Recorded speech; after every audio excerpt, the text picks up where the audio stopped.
Hello everyone, मैं doctor Priyanka, neuro occupational therapist from Vajrakaruna education and treatment centre. आज का discussion का टॉपिक है how to develop writing skills in special kids. Writing का नाम लेते ही पेरेंट्स के अंदर बहुत ढेर सारे सवाल चलने लगते हैं कि मैडम, मैं इतने दिनों से प्रैक्टिस कर रही हूँ बट मेरा बच्चा राइटिंग नहीं कर पा रहा है, या इसका राइटिंग में इंटरेस्ट नहीं है। इस तरीके की बहुत सारी चीज़ें आती हैं।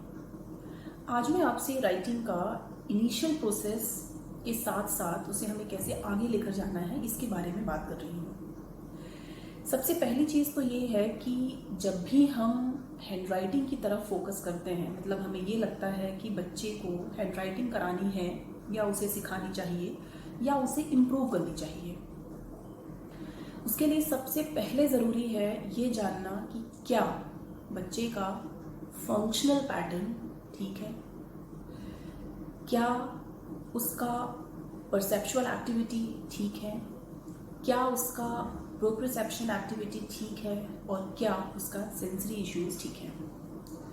इन सारी चीज़ों पर हम बारी बारी से उनके प्रोग्राम को डिसाइड करके और उनका ट्रीटमेंट स्टार्ट करते हैं। बट सबसे पहले अगर मैं फंक्शनल की बात करूं तो फंक्शनल एक्टिविटी में हमें ये देखने की ज़रूरत है कि क्या उनका शोल्डर गर्डल स्ट्रॉन्ग है, उसमें किसी तरीके का कोई इशू तो नहीं है, या शोल्डर का स्ट्रेंथ में कोई प्रॉब्लम तो नहीं है, शोल्डर ड्रूप तो नहीं है, या शोल्डर में किसी तरीके का कोई डिसबैलेंस तो नहीं है।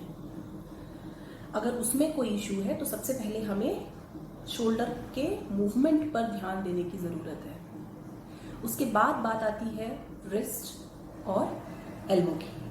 अगर हम रिस्ट की बात करें तो आपको ये लगता है कि हैंडराइटिंग करने के लिए सिर्फ फिंगर का यूज़ है। नो, हैंडराइटिंग करने के लिए हमारे शोल्डर, एल्बो और रिस्ट का भी उतना ही इस्तेमाल है जितना हमारी फिंगर का है।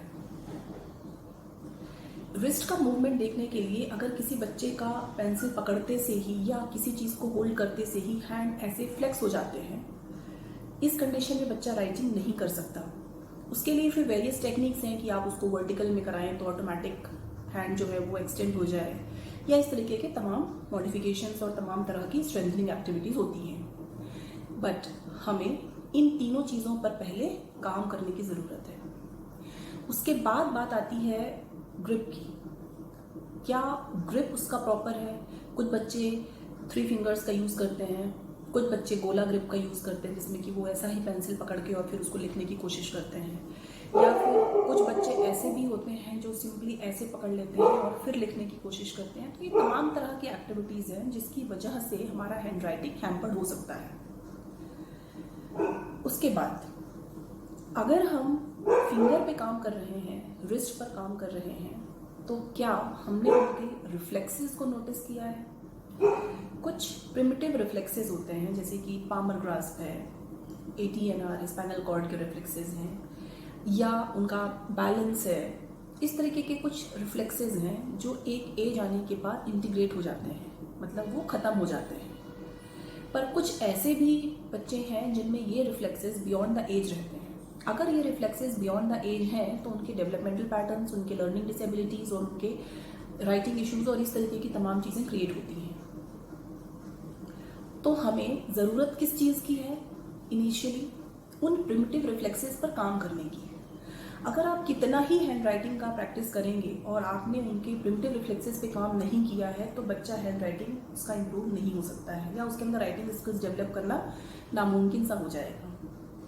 तो सबसे ज़्यादा ज़रूरी है सबसे पहले उसकी फंक्शनल पोजीशन को ठीक करने की, उनके अंदर फंक्शनल एक्टिविटी को इम्प्रूव करने की, उनके अंदर स्ट्रेंथनिंग डेवलप करने की, और साथ ही साथ उनके इन रिफ्लेक्सेस पर काम करने की। उसके बाद राइटिंग कराने के लिए आप सिंपल मेथड का यूज़ करें, मतलब किसी एक लैंग्वेज को पकड़ें, किसी एक पैटर्न को फॉलो करें, एक ही साथ बहुत सारी चीज़ें कराने की कोशिश ना करें। जब हम ये सारी चीज़ों पे फोकस करते हैं उसके बाद हमारा ध्यान जाता है सिटिंग एंड्योरेंस पर।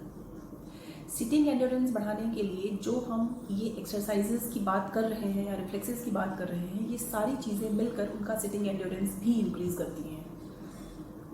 तो आप चिंता ना करें, सबसे पहले उनके रिफ्लेक्सेस के बारे में भी सोचें या अपने थेरेपिस्ट से डिस्कशन करें और उसके बाद उनका प्रोग्राम डिसाइड करें। आई होप आपको ये समझ में आ गया होगा कि राइटिंग करने के लिए सिर्फ पेंसिल और फिंगर का यूज़ नहीं है, वेरियस चीज़ें काम करती हैं। अगर हम वेरियस चीज़ों पर काम करेंगे पहले तो राइटिंग स्किल डेवलप होगी बेहतर।